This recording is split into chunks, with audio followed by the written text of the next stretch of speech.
সর্বশেষ নবী, আমার পরে আর কোন নবী আসবে না। তো তারপরে যদি নবী না আসে তাহলে এবার হালকে ধরবে, এবার নেতৃত্ব কে দেবে? আল্লাহ রাসূল বলেছেন পেরেশানির কোনো কারণ নাই। প্রত্যেক জামানায় আল্লাহ এমন ব্যক্তিদেরকে পাঠিয়ে দিবে যারা দ্বীনের সংস্কার করতে থাকবে, যারা সমস্ত অন্যায়ের বিরুদ্ধে কঠিনভাবে অবস্থান নেবে। এমনকি নবী বলে গিয়েছেন তার উত্তরাধিকারী কারা হবে? যারা কিয়ামত পর্যন্ত তার ওয়ারিসের ভূমিকা পালন করবে। আল উলামা ওয়ারাসাতুল আম্বিয়া, নবীর ওয়ারিস কারা? আর নবীর ওয়ারিস কারা? উলামায়ে কেরাম। তা আপনারা সকলে এ ব্যাপারে একমত কিনা যে অতীতে নবীরা যেভাবে নেতৃত্ব দিতেন, আমার নবীর পরে যেহেতু আর কোনো নবী আসবে না, এবার উলামায়ে কেরামও সেই অতীতে যেভাবে নবীর নেতৃত্ব দিতেন, তারাও চিরকাল গোটা উম্মতকে সহি পথের দিকে নেতৃত্ব দিয়ে যাবেন, সহি পথের দিশা দিয়ে যাবেন। আলহামদুলিল্লাহ সুম্মা আলহামদুলিল্লাহ। এখনো উলামায়ে কেরাম রাষ্ট্রীয় ক্ষমতা না থাকলেও তারা এই হক আদায় করছেন নাকি করছেন না? এই যে আমরা একটা রাষ্ট্রে থাকি, যেই রাষ্ট্রে বিগত 350 বছর যাবত ইসলামী শাসন নাই, তারপরে যে আমরা ইসলাম চিনতে পারছি, কোরআন চিনতে পারছি, হক বাতিল চিনতে পারছি, এটা কি বড় বড় রাজনীতিবিদদের অবদান না উলামায়ে কেরামের অবদান? এই উলামায়ে কেরাম ধর্মীয় নেতৃত্ব দিয়ে যাচ্ছেন, খেয়ে না খেয়ে কষ্ট করে থেকে। এর বরকতে আল্লাহ তাআলা আমাদেরকে আজও পর্যন্ত দ্বীনে হকের উপর রেখেছেন। তো দুঃখের বিষয় কোনটা জানেন?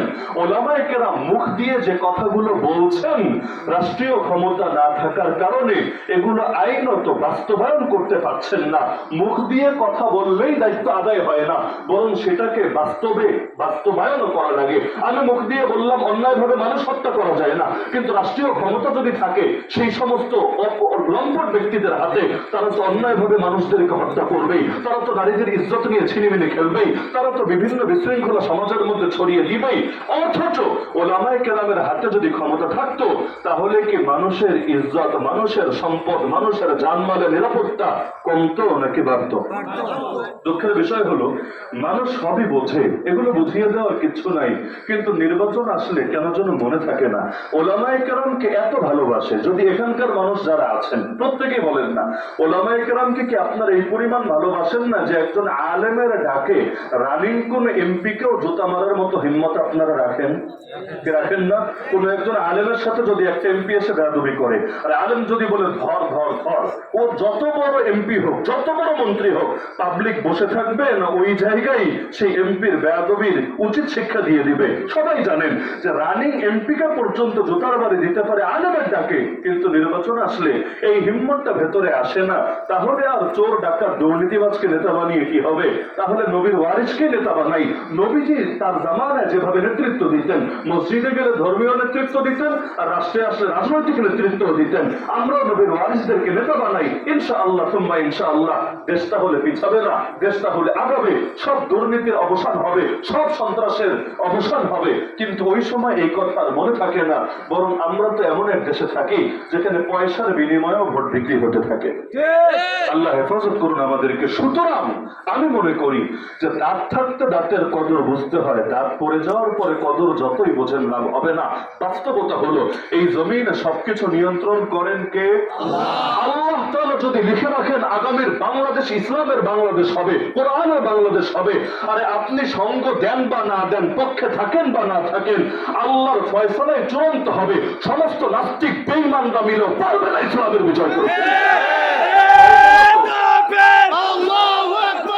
ইসলামের শত্রুরা হুঁশিয়ার সাবধান, হুঁশিয়ার সাবধান, ইসলামের শত্রুরা বিপ্লব বিপ্লব।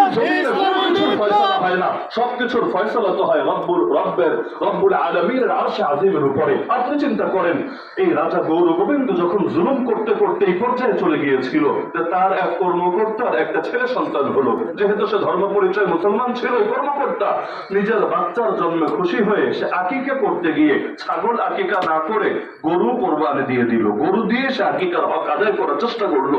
রাজা গৌর গোবিন্দ এতটা উত্তেজিত হলো যে তোর এত বড় সাহস, তুই গরু জবাই করেছিস আমার রাজ্য থেকে। সে গিয়ে তার মাসুম বাচ্চাকেই গরু রক্ষার নামে ওই গরুর মোকাবেলায় তার মাসুম বাচ্চাকেই জবাই করে হত্যা করে ফেললো। আল্লাহর কি আজীব কুদরত! আল্লাহ তাআলা ফয়সালা করে দিলেন এই জালেমের পতন হবে, এবার ইসলামের বিজয় হবে। এই অঞ্চলের কেউ সোজা হয়ে দাঁড়াক বা না দাঁড়াক, আল্লাহ কিন্তু ইয়ামান থেকে শাহজালালকে ঠিকই পাঠিয়ে দিলেন। মক্কার নবী নবী মদিনায় গিয়ে যখন ইসলাম বিজয়ী করলেন, এই মদিনার মধ্যে যে সমস্ত মুনাফিক সর্দাররা ছিল, আব্দুল্লাহ বিন উবাই ইবনে সালুল, ওদের কলিজার মধ্যে বড় যারা ছিল, হায় রে এটা কি হচ্ছে, মক্কা থেকে এসে সে এখানে ইসলাম বিজয়ী করবে, কিন্তু আল্লাহর ফয়সালা ছিল ইসলাম বিজয়ী হবেই হবে। মুনাফিক গুলো সারাটা জীবন চেষ্টা করেও ইসলামের বিজয় রুখে দিতে পেরেছে? এমন কার রাজাকারী করেছে, ওরা কুরাইশের সঙ্গে হাত মিলিয়ে তথ্য পাচার করেছে, কিন্তু আলহামদুলিল্লাহ কিচ্ছু করতে পারে নাই।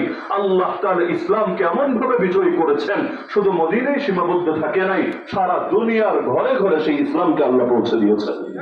আগামীর বাংলাদেশে কি হবে না হবে, এটার ফয়সালা কি নরেন্দ্র মোদীর কাছে না আল্লাহ রাব্বুল আলামিনের কাছে? এটার ফয়সালা কি আধা পাগলা ট্রাম্পের কাছে না আল্লাহ রাব্বুল আলামিনের কাছে? তো এই দেশকে কেউ বানাতে চায় এক টুকরা দিল্লি, কেউ বানাতে চায় এক টুকরা ওয়াশিংটন। কখনো দেশকে ইন্ডিয়ার হাত থেকে বাঁচাবেন, দেখবেন দেশ গিয়ে আমেরিকার কোলে ঢুকে পড়েছে। আবার আমেরিকার হাত থেকে উদ্ধার করবেন, দেখবেন আবার নতুন করে পরকীয়া ইন্ডিয়ার সাথে শুরু করে দিয়েছে। কিন্তু এই স্লোগান তো কেউ দিচ্ছে না যে আমাদের সফলতা ওয়াশিংটন হওয়ার মাঝে না, আমাদের